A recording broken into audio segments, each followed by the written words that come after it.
Hey, DVC Clubbers, welcome back. We've got a really exciting new series to release for you this week. Amy and I started talking about and doing an episode on Aulani that was going to be one episode that turned into enough content to do more.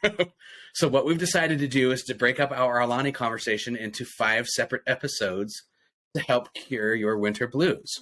So we were probably naive to think that it was going to be one, but we're happy to bring you 5, which I think is like a very comprehensive, like what you need to know. So we felt like it was worth breaking it down into 5 different episodes to be able to give you all, if you've never been there or if you're considering going, kind of like the nuts and bolts of not just Aulani, but then also we dive into things to do once you're there beyond the resort. In this week's episode, we're going to talk about getting to Aulani. You know, getting there by flight, things to do to break up that long trip once you get to Oahu, and how to navigate to Aulani itself, and just kind of demystifying the long travel because it's not as bad as it seems. So we hope this is helpful and enjoy the episode.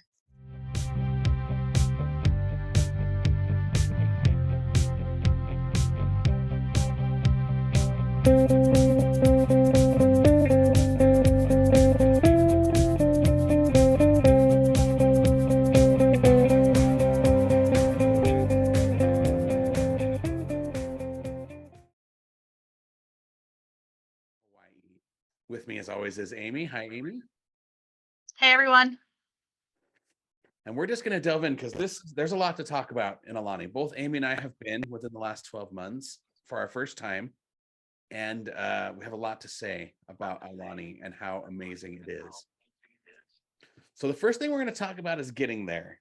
You know, a lot of people are scared of Aulani because it is such a journey, especially if you're coming from Walt Disney World or the East Coast, like Amy from New Jersey. It's a pretty good flight, right? Oh yeah, it's a bit of a trek. You know, and that I know turns a lot of people off, but let me tell you, you're really missing something special, not just with Aulani, the resort, but the Hawaiian Islands, the culture, the people in general. It's just, it's true paradise here on Earth. So we're going to try and help demystify getting there and talk about our experiences about traveling from where we live to Honolulu. The first thing I want to say is there's a couple ways to go about it. You can surely fly direct or, you know, layover after layover, however you need to get there from where you live. But there's something to be said of splitting that trip up and tagging on a little California on your way. Do you agree? Definitely. So I've been to Hawaii twice in my life, only once to Aulani, but the first time I went, I flew direct. And it's a long flight. And it was particularly a long flight on the way back, when you're flying overnight.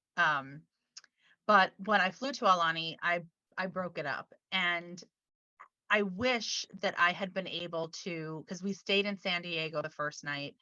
I wish that I had been able to add on a couple of nights at Disneyland, um, to have done it that way.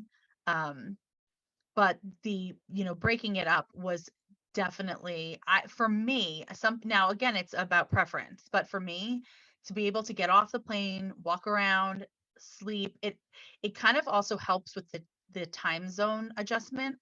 You're not doing it all in one shot, going from Eastern Standard Time to then all of a sudden the 6-hour time difference. You're doing it in 3-hour increments. But on the way back, I flew back via Seattle, and I was able to make it so that I had enough time to explore Seattle for several hours, and I loved that. We were able to go to the Space Needle. We were able to go check out the the famous fish market where they throw the fish, go to the original Starbucks. So I feel like it's like a nice way to kind of see a different part of the country briefly and break up your trip. So I was thrilled by doing it that way. Yeah, and that's a good point. You know, and each airline is differently, but kind of the major hubs, and you know, in my travel agency experience that connect to Honolulu, most either connect through Phoenix, Vegas, San Diego, LA, San Francisco, or Seattle. Those are the kind of the major stops. There are a couple of non-stops from Salt Lake where I live, but those are kind of fewer and far between. Each of those cities has a lot to do, but specifically the California layovers, LA, you're a short trip to Disneyland if you want to add on a couple 3 days there. San Diego, that's where Disney Cruise Line sails out of. So if you wanted to tack on a 3-day cruise and really break up your trip, that's definitely a highly recommended thing. But one thing that a lot of people don't know is San Francisco has a bit of Disney history as well. The Walt Disney Family Museum is found in San Francisco at the Presidio, which is not hard to get to from the airport. Even if you only had, a day to go and explore, you can jump on their public transportation system and get there really easy. The Walt Disney Family Museum is run by Walt Disney's family. It is not run by the Walt Disney Corporation. So there's some very special exhibits, a lot about Disneyland from the family's archives rather than the company's. So, just a few things to keep in mind as you're headed out that way. You don't have to try and fly the 11 hours all in one stop if you don't want to. Now, talking about getting there, once you arrive in Honolulu, more than I would say anywhere else, getting a rental car is probably the most cost-effective, and it's still not cheap, let's be honest, but it's the most cost-effective way to get around the island of Oahu. Did you rent a car when you went, Amy? I did. I rented a car, and I was kind of torn because I really I had this dream of renting a convertible, but it was really expensive to rent a convertible. But one thing I will say is that when I went and was picking my car up, I asked about upgrading to a convertible, which I was able to do. They had a ton of convertibles on. I mean, I could just see that they had so many, and it was actually cheaper. It was a cheaper rate to upgrade at the counter than it was to reserve it in advance. So if you're kind of tentative about spending the money on a convertible, it doesn't hurt to, make your reservation for whatever size unit fits your budget. I mean, whatever size car fits your budget.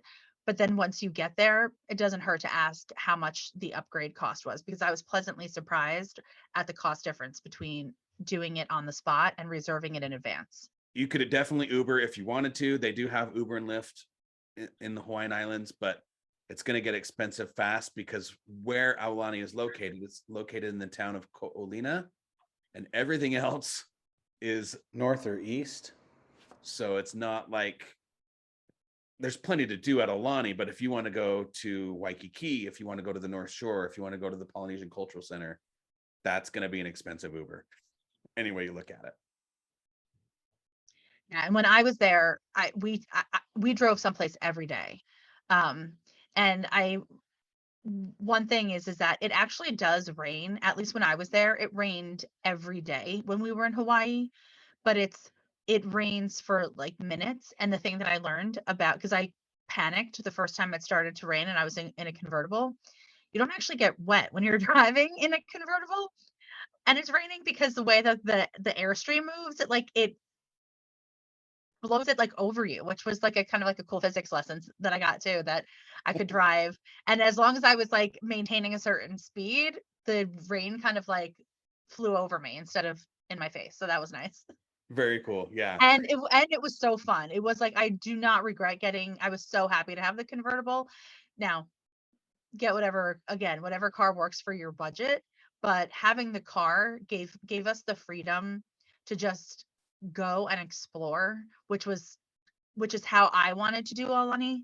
If you are somebody who only wants to go and experience the resort, it may not be the cheapest way to get there, especially because I know that there are some companies that provide airport transportation. And right now there's one in particular, I think it's called Hele Hele Transportation, that if you book a going there from the airport to Aulani, the return trip is free. It's for DVC members. That's a DVC special. So there are those options to check out. If you only plan to go and like sit your butt in a lounge chair for the rest of your time there and not go anywhere, then that's probably the best way. Otherwise, if you want to explore, definitely renting a car. Yeah, I agree, because the island of Oahu has a lot to offer that it's outside Ko'olina, Pearl Harbor, Hanama Bay, and we're going to talk about a few of these things here in a little bit. But yeah, it's about a half-hour drive from the airport to Aulani, if I remember right, depending on traffic. Yeah. Yep. And from Aulani, it's a half hour to an hour to everywhere else. So, Yep. Renting a car is probably the best way to see the whole island if that's what you want to do. The next thing is getting there. Once you get there, it's right off the freeway. It's not hard to find. Any of your GPS mapping services will get you to Aulani with no problem. And if they don't and you can't spell Aulani, just Google the Marriott that's right next door. You'll get there. But arriving at Aulani is kind of an experience on its own, don't you think?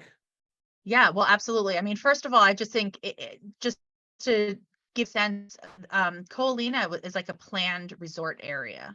So there's a gate to enter into Ko'olina, where every time I was there, the gate was open, but there is a guard at the gate who is friendly and waves to you every single time. But there is a residential section of Ko'olina, but there is an entire resort area with you've got the Four Seasons, Aulani, the Marriott. There's a shopping center there. But then when you turn off of that road, once you pass that gate, you get off the highway, you see the Ko'olina Resort sign on the side of the road. It's a beautiful sign. You go through the guard gate, and then Aulani is on your right, and then you pull up, and it is absolutely, I mean, first of all, it just feels like a magnitude compared to your other surroundings. Like it's big, and you pull up, and I mean, beyond being completely excited and jet lagged and exhausted, it's just like, it is so, so gorgeous. And you pull up, and at the porte cochere they are there, and they greet you with like the combination of Hawaiian, just, the friendliness, like all of the people that live and work there are so friendly. And then with like the Disney touch, I mean, it's a magical combination. Yeah, it definitely is. And just like any other DVC property, you have the option of doing, online check-in. You don't have to stop by the guest lobby or guest services. Most people do, but you don't have to. But one thing that a lot of people don't realize is that your magic bands actually do work at Aulani to open your door and to do a few, obviously not to the extent that they do at Disney World, but they do function and they do sell them there. But you walk into that lobby from the porte cochere, and you are greeted with a pretty special sight. We talk about the lobby at Jambo. We talk about the lobby at Wilderness Lodge. The lobby at Aulani, I wouldn't say is as grand as they are, but those floor-to-ceiling windows on the other side with the view of the pool and the ocean beyond it, I don't think you can beat that view anywhere else. Well, that wraps up this episode. We thank you for joining us for this Aulani series, and aloha, and we'll DVC you real soon. Bye, everyone.